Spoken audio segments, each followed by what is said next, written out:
امن قائم کرنے کا عملی formula. Lord Mountbatten Hindustan میں برطانیہ کے آخری وائسرائے تھے۔ ہندوستان کے لیے وہ لمحات انتہائی تاریخی تھے جب 15 اگست 1947 نصف شب کو انہوں نے آل انڈیا ریڈیو پر یہ اعلان کیا، آج انڈیا آزاد ہے۔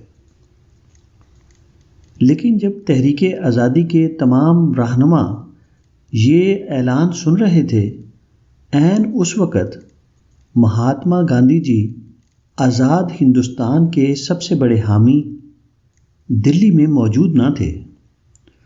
ان فیصلہ کن لمحات میں وہ نواکلی کے علاقے میں امن بحالی کی کوشش میں مصروف تھے، جہاں تقسیم سے قبل خونی بلوے پھوٹ پڑے تھے۔ انہوں نے نواکلی سے اپنے ایک گجراتی دوست کو چٹھی میں لکھا، میرے چاروں طرف آگ لگی ہوئی ہے لیکن میرا دل پرسکون ہے۔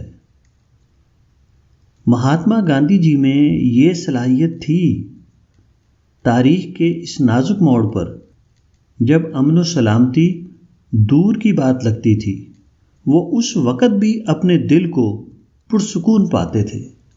امن کے لیے یہ فارمولہ انتہائی کارآمد ہے۔ بین الاقوامی طور پر امن کی بحالی ایک طویل مدتی عمل ہے، لیکن فرد واحد اس ہدف کو فوری طور پر حاصل کر سکتا ہے اگر آپ اپنے ارد گرد کے ماحول میں امن کا قیام کرنا چاہتے ہیں تو آپ کو اتنا پختہ فکر ہونا چاہیے کہ انتہائی بدامنی کی صورتحال میں بھی ذہنی سکون کے ساتھ اپنا کام جاری رکھ سکیں۔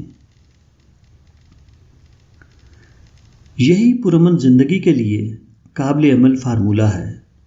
یہ ثنویت یا دوہرا پن جو کہ ہر انسان کے بس میں ہے، مہاتما گاندھی جی نے بڑے واضح طور پر اس کا اظہار کیا۔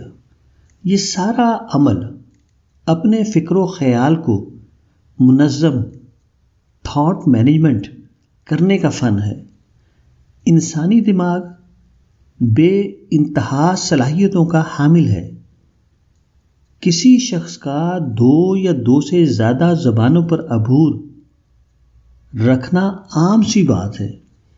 اگر انسان کے لیے یہ لسانی فارمولہ ممکن ہے تو مندرجہ بالا گاندھی جی کا فارمولہ بھی ہر کسی کے لیے ممکن ہے۔ انسان کی شخصیت مکمل طور پر اس کے اپنے ہاتھ میں ہے۔ اسے اپنے فکر و خیال اور قلب و دماغ پر پورا اختیار ہے۔ وہ ویسے سوچ سکتا ہے جیسا وہ سوچنا چاہتا ہے، وہ ویسی تمنا کر سکتا ہے جیسی اس کے من میں ہے، وہ ویسا محسوس کر سکتا ہے جیسا وہ محسوس کرنے کا آرزومند ہے۔ انہی خطوط پر انسان کو یہ فارمولہ اختیار کرنا چاہیے، میں امن سے رہوں گا چاہے اس کی مجھے کوئی بھی قیمت ادا کرنی پڑے۔ مزید میں ہر حال میں پرسکون ذہنیت کو اپناؤں گا اور میں ہرگز کسی کو اجازت نہیں دوں گا کہ وہ میرے ذہنی سکون کو برباد کرے۔ اس طرح وہ اپنے ذاتی دائرۂ عمل میں مکمل طور پر امن اور ذہنی سکون سے رہ سکتا ہے۔ لیکن خارجی دنیا اس کے بس میں نہیں ہے۔ وہ تو بالکل خود مختار ہو کر کام کرتی ہے۔ لہذا انسان کو اپنے فکر و خیال کو 2 درجوں میں تقسیم کر لینا چاہیے۔ پہلے درجے میں اس کے اپنے ذہن کا تعلق ہے، جس میں وہ مکمل طور پر پرامن رہ سکتا ہے۔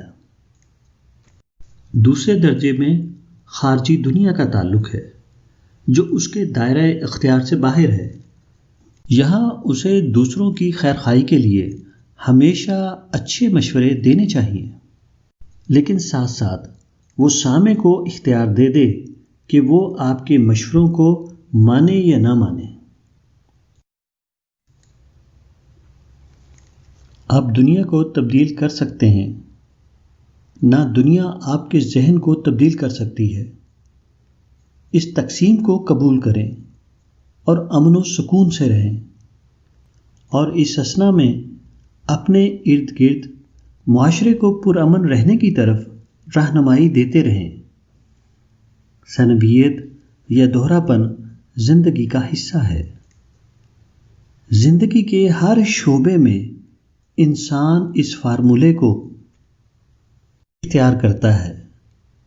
مثلا ہم 2 یا 2 سے زیادہ زبانیں سیکھتے ہیں اور کئی مضامین پر عبور حاصل کرنے کی کوشش کرتے ہیں۔ ہم بیک وقت 2 کاروباروں میں کامیابی سے اترنے کی کوشش کرتے ہیں۔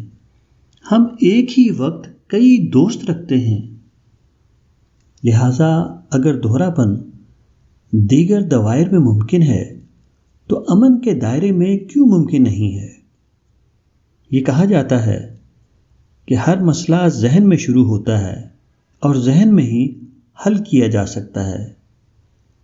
اگر آپ مسائل کو حل کرنے کی اس ذہنی صلاحیت کو فروغ دیں تو نتیجتاً آپ وہاں بھی پرامن زندگی گزاریں گے جہاں امن نہ ہو۔